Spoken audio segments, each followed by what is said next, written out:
Hello guys, this is Shanmuka. Welcome back. I'm continuing with my second video. In this video, I'm going to discuss about amendments in the profits and gains of business or profession (PGBP). Now we shall proceed with the amendments applicable for May 17 in PGBP in this video. Coming to the first one, non-compete fee under section 28 fee. Non-compete fee, the amount paid for the non-competition was usually taken into the consideration as capital gains before amendment, but they have brought an amendment in this section saying that the amount paid for non-competition fee, which is in recurring nature, is to be taken as PGBP, and the amount paid for non-competition, which is in the non-recurring nature, that is one-time settlement, should be considered as capital gain. This is the first amendment brought in the head of profits and gains of business or profession. Only a simple provision, that is which is in the nature of recurring, should be considered in PGBP, and which is in the nature of non-recurring should be considered as capital gain. Due to the effect of this, one more amendment has been made to section 55, because here non-recurring nature we are considering as capital gain.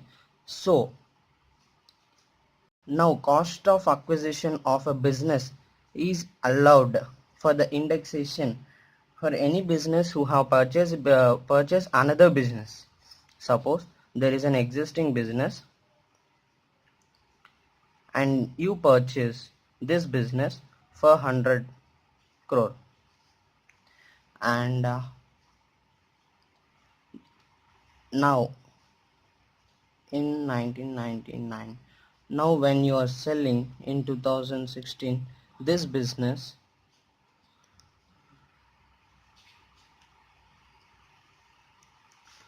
whatever the cost 100 crores you put on this business can be claimed as cost of acquisition. Before amendments, this was not allowed. Due to the amendment in this section, now they are allowing this cost of acquisition, which is in the in beforehand they should have taken it as non-recurring nature. As capital gain is taxable, they are allowing cost of acquisition on the asset. Is it clear, guys? Now we shall move to the one more amendment, additional depreciation of 20% extended under section 32 subsection 1. To explain this, to understand this section, first of all we should know a difference between generation, transmission,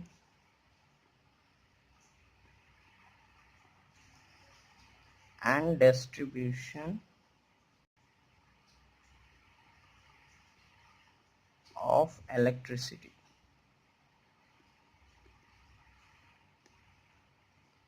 Previously, the businesses of generation and distribution were covered in the act, that is, for these business 20% depreciation was allowed, but after amendment now transmission is also included in the section. What is the difference between generation, transmission, and distribution? Let's see.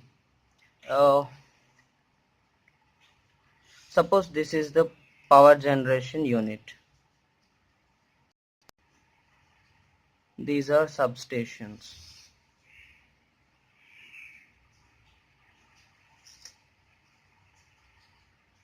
These are your houses where you consume electricity. This is generation, this is transmission, and this is called distribution. Right, guys? Do you understand this? Generation and distribution were previously covered, but now transmission is also included after amendment, right?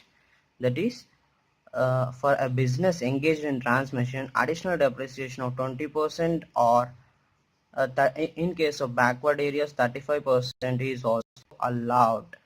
Is this clear, guys?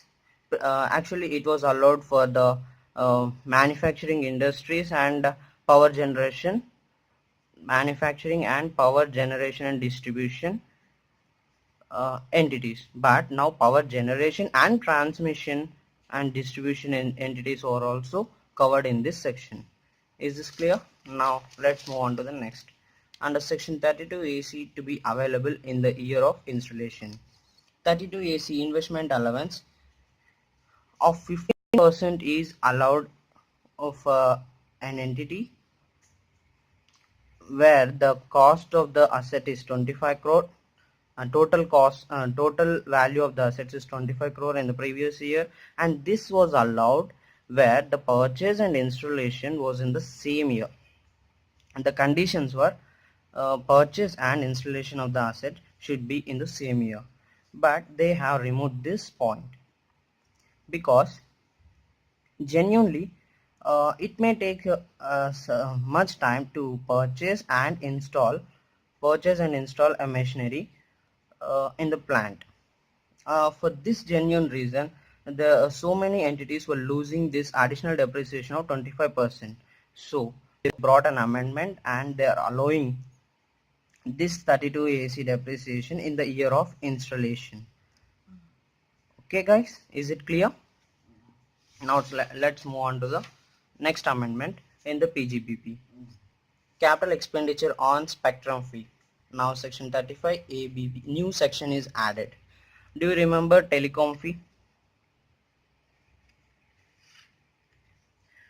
The same treatment as the telecom fee, now spectrum fee is added.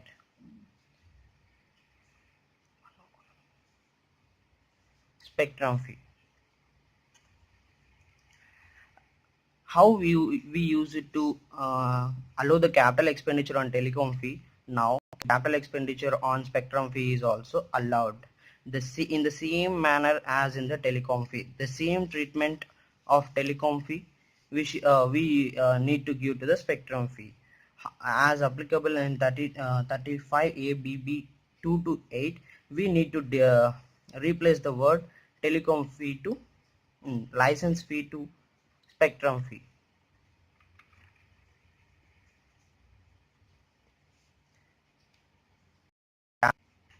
What is the spectrum fee actually? Telecom fee is for calling, and this spectrum fee is for internet usage, broadband.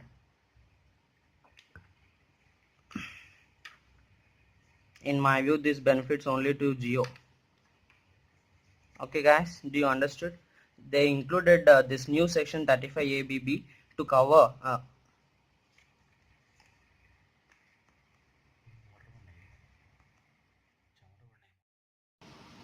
okay guys.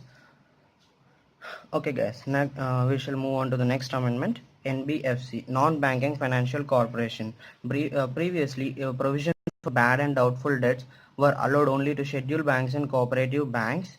We know this section, right? This is a big section, and now they have included non-banking financial institutions also in this category. That's it, nothing more in this. If you know this section properly, you'll understand this. Nbfc they have included into the list. That's it. Nbfcs also can claim for the provision for bad and doubtful debts.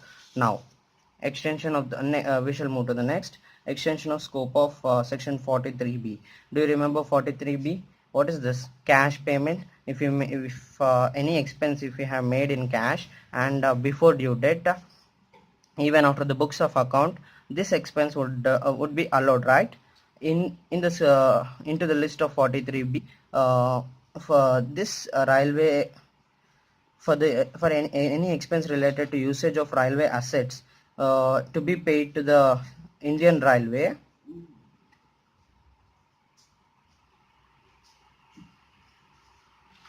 is now allowed.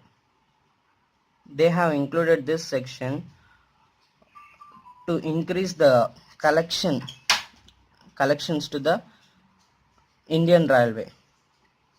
So many are using the assets of Indian Railway, but they are not actually making payments to railway. So to increase the collections, this amendment has been brought. so that they would pay earlier and the collections to the Indian Railway would increase. Okay, we shall move to the next one. The major and big amendment in the for May 17 in PGBP. Amendments in section 44 AD. New section 44 ADA has been brought. 44 AD was for presumptive taxation. Previously, it was allowed for the business with gross receipts 1 crore, with 1 crore or less. An 8% of presumptive taxation was allowed, right? And now this 1 crore has been increased to 2 crore, and this business previously was not covering any profession as defined under section 44 AA1, right? But now this for this people also presumptive taxation is allowed, that is at the rate of 50%, and their gross receipts are less than or equals to 50 lakhs. For them this is allowed. For them this amendment is applicable. Profession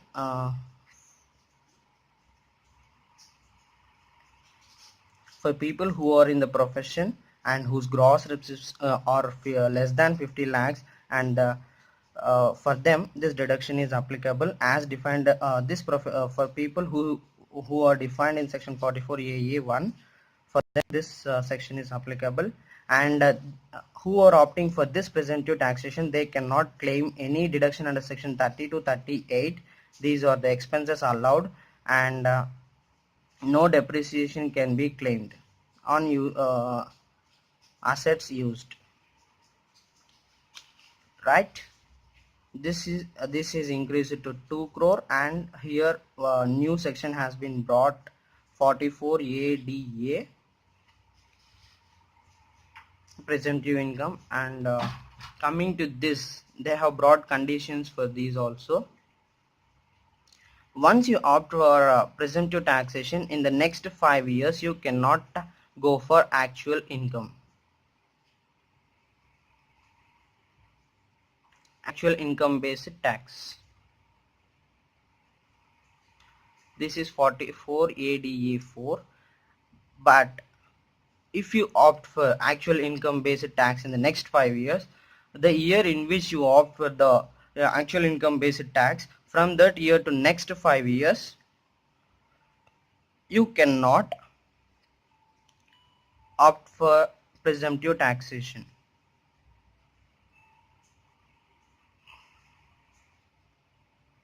Is that okay, guys? This is the new section 44 AD4. You cannot opt for actual income based tax from 5 years after opting to presumptive income. But in the 5 years course, if you opt for actual income based tax, for next 5 years from the year in which you have opted presumptive income, you cannot go for presumptive taxation. Okay.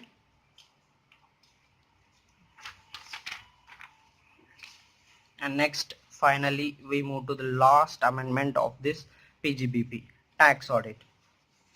And they have made slight changes due to the changes in the previous amendments. For a business, what is the limit for the tax audit? It is 1 crore gross receipts, right? If they have greater than 1 crore, they should go for tax audit. But for presumptive income, the limit has increased to 2 crore. Here it is 1 crore. Is there a clash? Yes, there is a clash. So for this case, they have exempted this presumptive income people from 44 AB. 44 AB does not apply for the persons who opt for presumptive income under section 44 AD. And coming to profession, it was previously 25 lakhs who need to get tax audit compulsorily, but they have totally changed this to 50 lakhs. Okay. Now the persons who are doing profession whose gross receipts are greater than 50 lakhs, should go for tax audit compulsorily. And in the following above 44 AD, a person may opt for actual income based assessment, provided maintain books of accounts and get audited them based on tax audit section 44 AB. These are the amendments applicable for May 17 in the profits and gains of business or profession. Hope you enjoyed the video. Thank you guys. If you like the video, I'll give a thumbs up and subscribe my channel, share the video. Thank you. Stay tuned.